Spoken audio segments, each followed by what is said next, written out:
देखिए, जिस दिन से मुख्यमंत्री अरविंद केजरीवाल जी ने दिल्ली असेंबली में ये सबको बताया था कि हिंडनबर्ग की रिपोर्ट के बावजूद अदानी के काम धंधे की जांच ना सीबीआई कर रही है ना ईडी कर रही है, इसका बड़ा कारण मुख्यमंत्री जी ने बताया कि क्योंकि अदानी के यहाँ जो पैसा है वो प्रधानमंत्री नरेंद्र मोदी जी का है, इसलिए नरेंद्र मोदी जी अदानी को बचाने के लिए सभी जांचों से जो है वो मना कर रहे हैं। इतने दबाव के बावजूद और इतने सबूतों के बावजूद जो है ना ईडी उनकी जांच कर रही है, ना सीबीआई उनकी जांच कर रही है, ना जॉइंट पार्लियामेंट्री कमेटी सरकार बनाने के लिए तैयार है। तो हम लोगों को ये मालूम था कि अब सरकार अपनी सारी ताकत से अरविंद केजरीवाल के ऊपर हमला करेगी।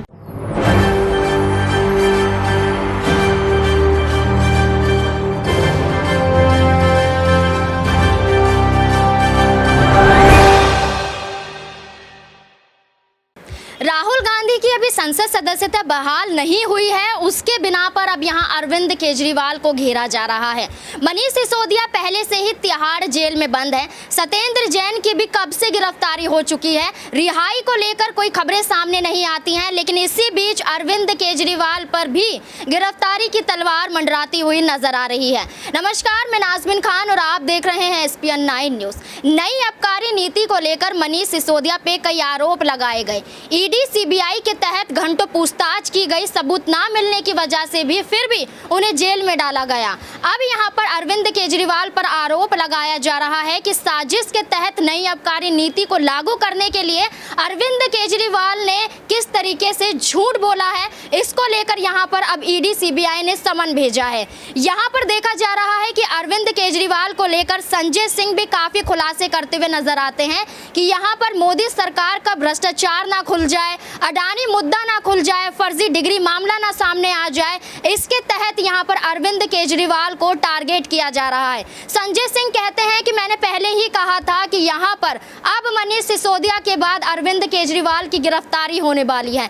लेकिन इसी बीच भारतीय जनता पार्टी के एक सांसद है कपिल मिश्रा, वो काफी कुछ कहते हुए नजर आते हैं। अरविंद केजरीवाल की गिरफ्तारी पर अपना मुंह खोलते हैं और काफी कुछ कहते हुए दिखाई देते हैं। वही कपिल मिश्रा जो दिल्ली में दंगे भड़काते हैं और यहाँ पर समुदाय के नाम पर लोगों की जानें चली जाती हैं, वही कपिल मिश्रा अब अरविंद केजरीवाल पर कहते हुए नजर आ रहे हैं कि यहाँ पर सरासर अरविंद केजरीवाल ने नई आबकारी नीति को लेकर षड्यंत्र रचा था और अपने पैसे कमाने के लिए, अपने यहाँ पर जेबें भरने के लिए यहाँ पर जनता को बेवकूफ बनाया गया था। क्या कुछ कह रहे हैं, देखिए इस रिपोर्ट में। शराब घोटाले में आम आदमी पार्टी खुद ही बता रही है कि अरविंद केजरीवाल को सीबीआई ने बुलाया है और सीबीआई उनसे पूछताछ करेगी।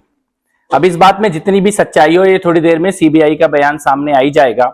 लेकिन जैसा कि हम लोग पहले दिन से कह रहे हैं कि अगर मनीष सिसोदिया ने भ्रष्टाचार किया है और सत्येंद्र जैन ने भ्रष्टाचार किया है, जिसके कि अब तो सबूत सामने आ गए हैं, आईफोन क्लाउड का डेटा सामने आ गया है, व्हाट्सएप की चैट सामने आ गई है, जिसमें 1-1 करोड़ रुपए को 1-1 किलो घी कह के लेन देन किया जा रहा है। तो अगर उन दोनों ने चोरी की है, घोटाला किया है, तो केजरीवाल की मर्जी के बगैर तो किया नहीं होगा। केजरीवाल उसमें शामिल है और यहां तक कि शराब घोटाले के कुछ आरोपियों ने यह भी कबूल कर लिया है कि उन्होंने पैसे का लेन देन केजरीवाल से फेस टाइम पे वीडियो कॉल करने के बाद विजय नायर को पैसे दिए हैं।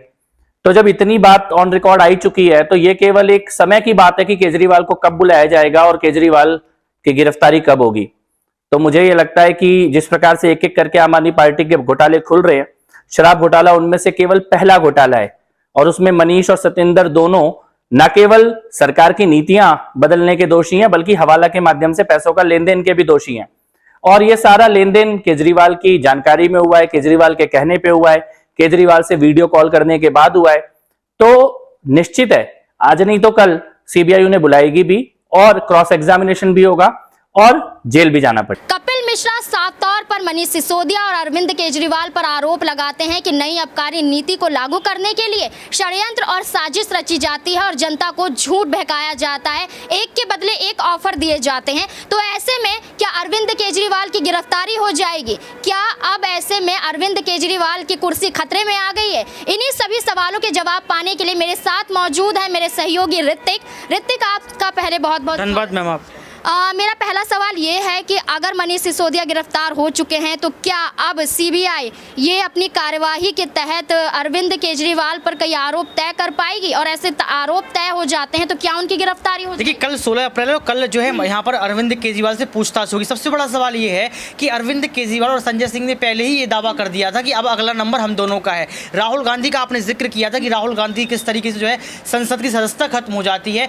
अब जो है शिकंजा कसा जा रहा है अरविंद केजरीवाल पर। अरविंद केजरीवाल पहले ही कह चुके कि ईडी सीबीआई का दुरुपयोग किया जा रहा है, और आपको याद होगा कि देश के प्रधानमंत्री ने खुद से बात कही थी कि ईडी और सीबीआई की जो है कार्रवाई नहीं रुकेगी। तो ये क्या है, 2024 के पहले पहले विपक्ष पर हमला है। 2024 के पहले पहले ये बताना है कि विपक्ष कितना खराब है, कितनी गंदी छवि वाला है। आपको ये भी याद होगा कि सत्येंद्र जैन को लेकर और मनीष सिसोदिया को लेकर आज भी जो है लगातार अरविंद केजरीवाल यही कहते हैं कि वो हमारे सबसे बड़े ईमानदार नेता थे, फिर भी आपने जेल में डाल दिया।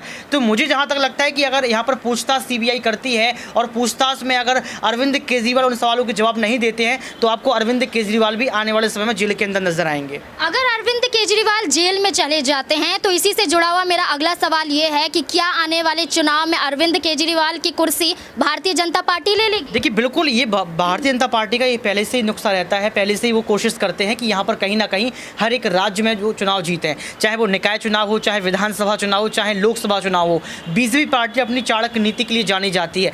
तो मुझे यहाँ पर लगता है कि अगर केजरीवाल जेल जाते हैं, अगर गिरफ्तार होते हैं, इस्तीफा सौंपना पड़ता है, तो हालांकि सरकार नहीं गिरेगी, लेकिन बीजेपी पूरी कोशिश करेगी कि आम साम दंड भेद लगाकर जो है यहाँ पर आम आदमी पार्टी की सरकार को गिरा दिया जाए।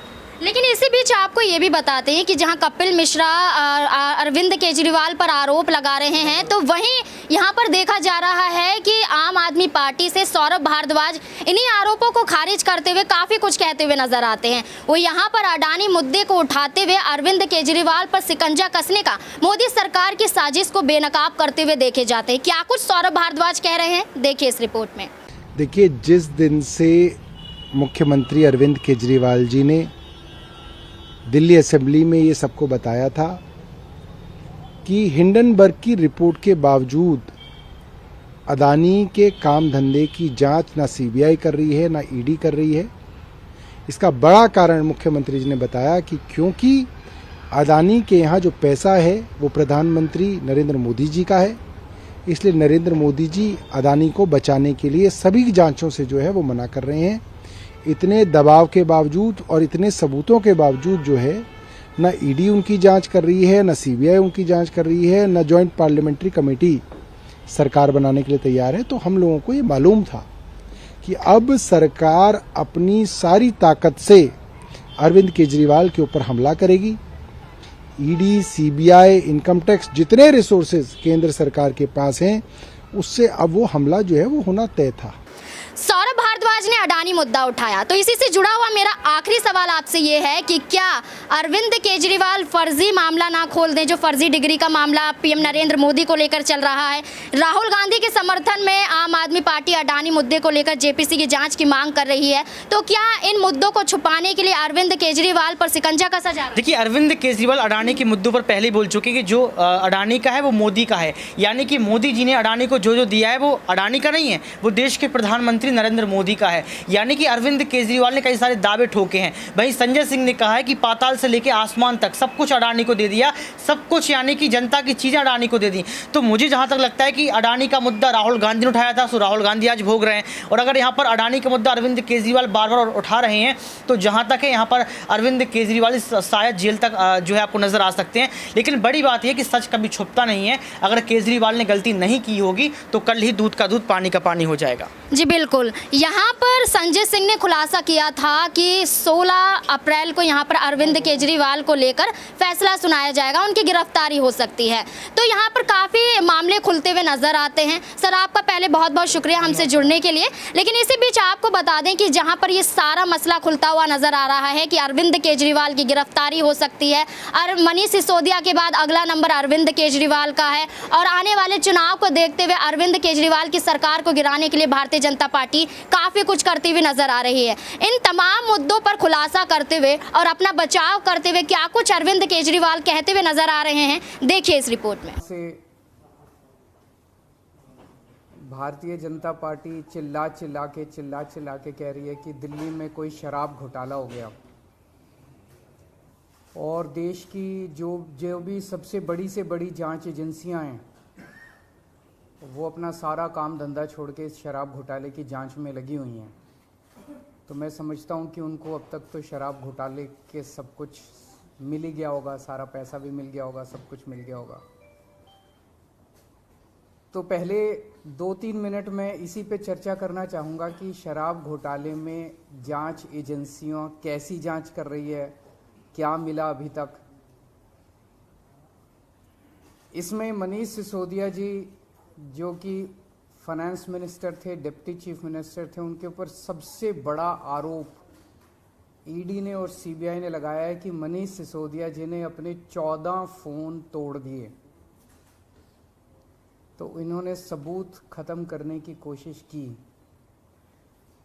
ये सारी जांच वांच करने के बाद इन एजेंसीज ने मनीष सिसोदिया पे आरोप लगाया कि 14 फोन तोड़ दिए। ये ईडी की चार्जशीट है,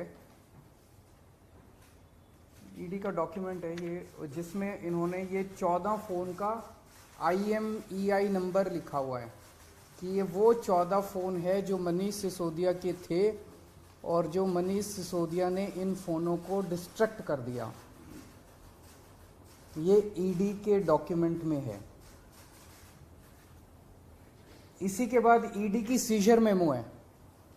ईडी कुछ भी सीज करता है तो उसको मेमो, इन 14 में से ईडी खुद ही कह रही है सीजर मेमो कि 4 फोन हमारे पास हैं। ये इनका सीजर मेमो है, इंपाउंडिंग ऑर्डर 18 मार्च 2023 का और इंपाउंडिंग ऑर्डर 5 जनवरी 2023 का। 4 फोन उसमें से इनके पास हैं और एक सीबीआई का ये डॉक्यूमेंट है, 1 फोन सीबीआई के पास है। तो 14 में से 5 फोन तो इनके अपने पास ही हैं जो कह रहे हैं कि मनीष सिसोदिया ने तोड़ दिए। उन 14 में से 5 फोन ईडी और सीबीआई के कब्जे में हैं, बाकी 9 फोन। तो जब इन्होंने ये आरोप लगाया, हम तो छोटे लोग हैं, हमारे पास इतने साधन नहीं थे, लेकिन फिर भी अपने सीमित साधनों से पिछले महीने 1.5 महीने में हमने भी थोड़ी जांच करी तो पता चला बाकी मोस्टली फोन, एक आध को छोड़ के वो भी पता चल जाएगा का, मोस्टली फोन जिंदा हैं, कोई ना कोई इस्तेमाल कर रहा है। और उन फोन को कोई वॉलंटियर के पास है, कोई कहीं है, कोई कहीं है, कोई ना कोई इस्तेमाल कर रहा है। वो मनीष जी के फोन नहीं है, वो कोई ना कोई इस्तेमाल कर रहा है। वो फोन जिंदा हैं और ये फैक्ट कि ये फोन जिंदा हैं ये ईडी को भी पता है और ये सीबीआई को भी पता है। सो ईडी ने और सीबीआई ने झूठ बोल के ओथ पे, एफिडेविट पे कोर्ट को गुमराह किया और झूठा सबूत उन्होंने कोर्ट के सामने पेश किया, क्योंकि सच तो कुछ मिला नहीं, कुछ था ही नहीं, शराब घोटाला कुछ है ही नहीं, तो निकाले क्या। तो उन्होंने झूठ बोल के मनीष सिसोदिया को फंसाने की कोशिश की, कोर्ट को झूठ बोला। अरविंद केजरीवाल, संजय सिंह, सौरभ भारद्वाज एक ही बात कहते हुए नजर आ रहे हैं कि यहां पर फंसाने की कोशिश की जा रही है। पीएम नरेंद्र मोदी के पास डिग्री नहीं है, इसलिए यहां पर अरविंद केजरीवाल पर निशाना साधा जा रहा है। नई आबकारी नीति को लेकर कई खुलासे जो किए जा रहे हैं उसमें ईडी ही शिकंजे में कसता हुआ नजर आता है, लेकिन उनके खिलाफ कुछ कार्रवाई होती हुई नजर नहीं आती है, क्योंकि ये मोदी के इशारों पर काम करते हुए देखे जा रहे हैं। अब इस वीडियो को आपने देखा, हमारी राय जानी और हमारे सहयोगी की भी बात आपने सुनी। अब इस मुद्दे पर आपकी क्या राय है, कमेंट बॉक्स में जरूर बताएं। मुझे दीजिए इजाजत, धन्यवाद।